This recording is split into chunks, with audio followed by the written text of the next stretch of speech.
예, 수요일 뉴스 탑10 준비한 소식은 바로 여기부터입니다. 1위, 검사 독재라면 이재명 대표는 감옥이다. 이 얘기는 저희가 잠시 뒤에 곧바로 만나보기로 하고요. 그 전에 여기 보시는 6위. 오늘도 총선을 앞둔 여야 인재 영입전이 꽤 치열했습니다.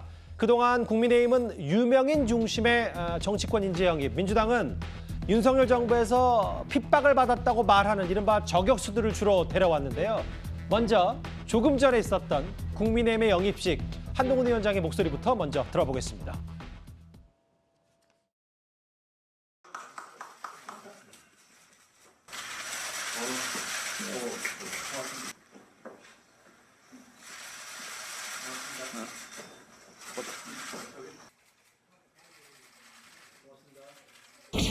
김소희 이사님, 이영훈 회장님, 이상규 회장님은 저와 같은 70년대생이시고요. 최영기 변호사님, 레이나 김효은 선생님, 한정민 이사장님도 세 분 80년대생이시네요.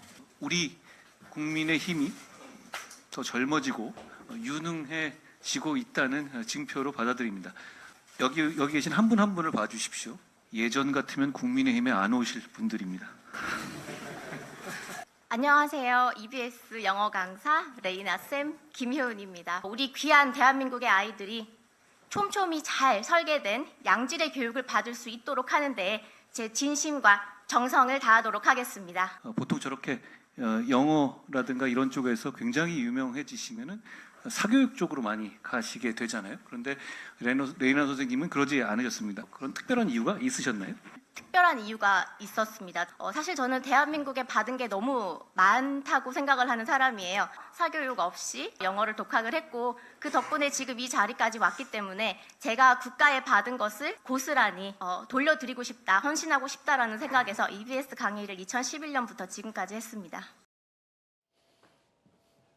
먼저 국민의힘의 영입전, 한동훈 위원장의 많이 공을 들인 얘기부터 지금 해보겠습니다. 최병무 의원님, 사실 그동안 영입전은 국민의힘의 유명인 중심 혹은 민주당은 저격수 중심이었는데 경제계 혹은 언론인 이랬다면 아까 한동훈 위원장 말 맞다나 젊은 층 공략하기 위해서 여러 EBS에서 영어 강사를 활약하고 있는 강사를 영입했어요.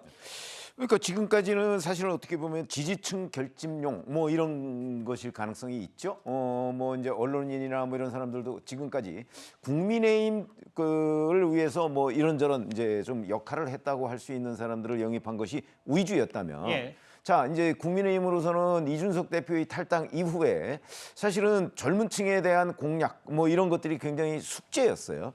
그러니까 지금 특히 젊은 층 중에서도 젊은 층 여성 이런 데에 대해서 취약점을 드러냈기 때문에 아마 지금부터는 이제 그 한동훈 비대위원장으로서는 20대 여성 뭐 이런 쪽에 좀 어필할 수 있는 그 인재들을 영입하는데 지금 주력하고 있는 것이 아닌가 이런 생각이 들어서요. 예. 예를 들어서 뭐 저 레이나라는 그 이름을 쓰는 EBS 영어 강사 같은 경우는 뭐 지금 뭐 20대 아닙니까? 20대나 뭐 30대 초반 정도 될 텐데 80년대생이라고 아까 소개를 하더라고요. 예. 그러면은 국민의힘이 이제 이번 총선을 앞두고 특별히 취약하다고 생각하는 그쪽을 보강하는 인재 영입이다. 이렇게 판단이 됩니다. 30대 젊은 층. 수험생들에게는 레이나 선생님으로 알려진 이 김효은 씨, 스타 영어 강사를 영입했고 여기 보면 청년 현장 전문가인 한정민 연구원. 그리고 아까 최병무 의원 말씀하셨던 것처럼 중도층, 청년층, 젊은층, 특히 여성에 좀 공을 들였다. 오늘 젊은 거에 방점을 찍은 영입 인재였습니다.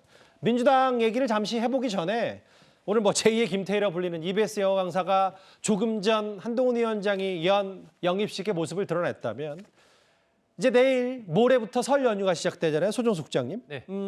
한동훈 위원장이 직접 손글씨 써서 내일 서울역에서 시민들에게 지금 화면에 나온 걸 나눠줄 모양이에요. 예, 내일 오전 9시에 이제 서울역에 가서 귀성하는 시민들께 인사를 하면서 직접 손글씨로 쓴 홍보물을 나눠준다고 합니다. 뭐 홍보물 내용에는 뭐 어렸을 때 이제 되고 싶은 건 없었지만 하고 싶은 일은 참 많았다.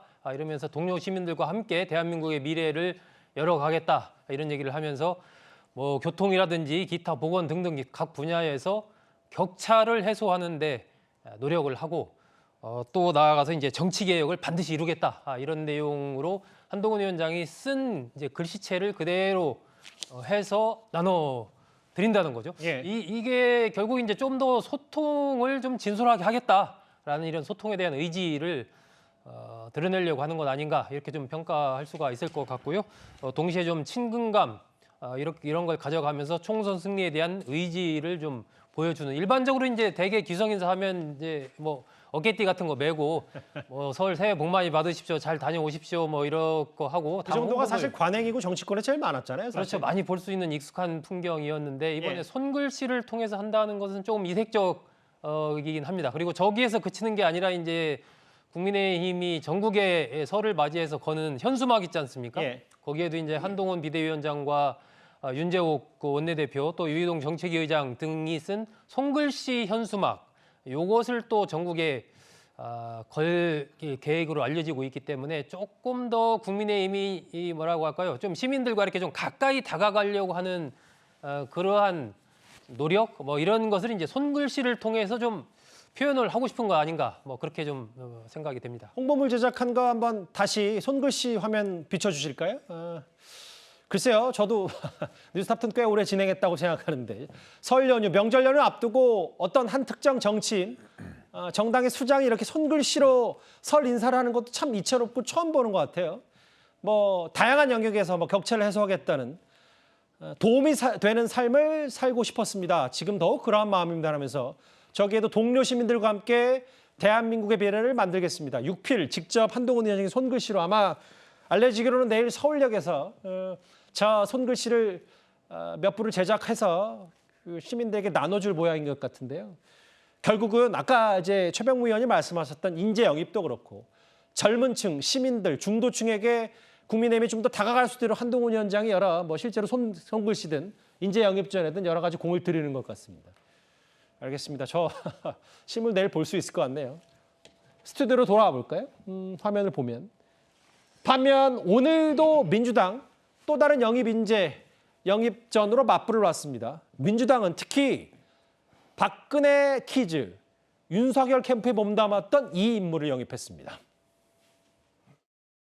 이재관 인재께서는 전에 천안시장 후보로 출마했었던 분이시고 우리 당내 인사시긴 합니다만 내부에서 훌륭한 인재를 발탁한다는 면에서 정말 훌륭한 분이어서 새롭게 이렇게 모시게 됐습니다. 큰 역할 기대하고요. 그리고 우리 김재선 저는 처장이라는 직함이 참 기억에 많이 남는데 제가 이분을 안 건 상당히 오래됐어요. 제가 성남 참여자치연대 성남 시민모임 활동을 할 그 시절 수십 년 됐죠 벌써. 이 길에서 다시 만나게 돼서 정말로 반갑습니다. 신용환 우리 청년위원장께서는 좀 독특한 우리 박근혜 대통령 정부의 청년위원장이었던 거죠. 어쩌면 우리의 폭을 많이 넓혀주실 걸로 각별히 기대하고 있습니다. 안녕하세요. 신용환입니다. 하루하루 버티기도 버거운 민생경제 현장을 보면서 대선 당시 윤석열 후보 캠프에서 정책 공약 실무를 담당했던 정책 전문가로서 한없는 자괴감이 듭니다.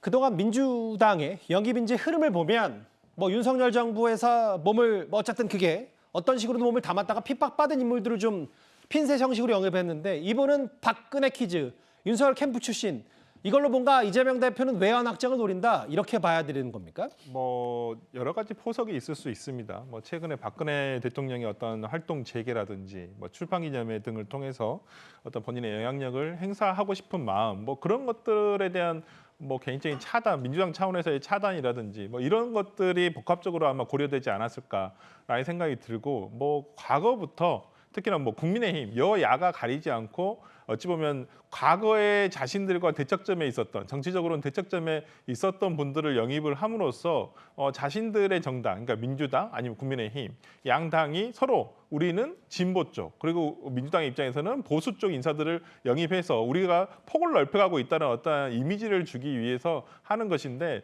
실제 이분들에 대한 지금 뭐 영입은 오늘 있었습니다만은 실제 어떠한 화제가 되고 있는가라는 부분에 있어서는 조금 화제가 이렇게 확 떠오르지는 않고 있어요. 이제 국민의힘 같은 경우는 아무래도 기존에 인지도가 있던 분들을 많이 영입을 하다 보니 이분들이 영입됐었을 때 아무래도 이 기사라든지 이런 것을 통해서 인지도가 좀 있구나라는 게 하겠지만은 지금 오늘 이제 민주당에 들어오신 분들은 과거에 이제 정치권이라든지 아니면 뭐 선거에 나갔던 분들이기 때문에 근데 이분들이 뭐 저명한 인지도를 가지고 있는 것은 아니라서 오늘 뭐 인재 영입식을 했습니다마는 저도 뭐 기사 보고 그냥 이렇구나라는 정도만 했지 뭐 감흥이 있다거나 그러진 않았던 것 같습니다. 감동을 주긴 좀 어려웠다. 서정욱 변호사님.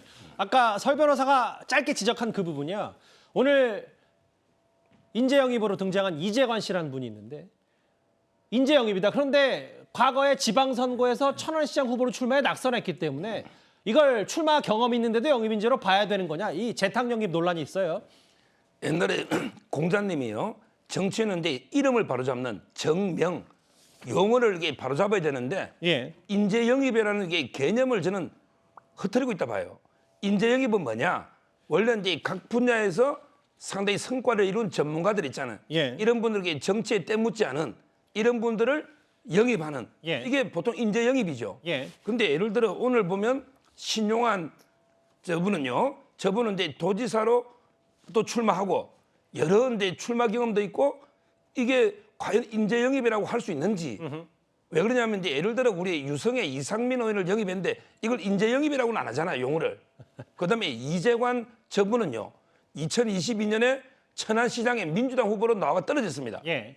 근데 어떻게 인재 영입이 됩니까? 저는 이게 꼼수가 있다 봐요. 뭐냐? 바로 이제 천안을에 박완주 의원이 보좌관 성추행 때문에 제명이 됐잖아요. 예. 근데 여러 후보가 뛰고 있거든요. 근데 이분을 아마 전략공천을 하려면 영입 인재라는 명분이 필요하잖아요. 예. 전략공천 하려면. 그래서 아마 이게 천안을에 내리꽂기 위해서 전략공천으로. 그래서 이게 영입 인재로 포장을 했는데 아니 식당에도 이게 재탕, 삼탕 음식을 내면 손님들이 다 떨어지죠. 근데 정치권에 출마했던 분을 왜 재탕으로 냅니까? 이건 말도 안 되는 거예요. 알겠습니다. 오늘 여야 공이 오전 오후에 인재 영입식이 있었는데 가장 최신 뉴스부터 저희가 뉴스탑10 서두에 한번 전해드렸습니다.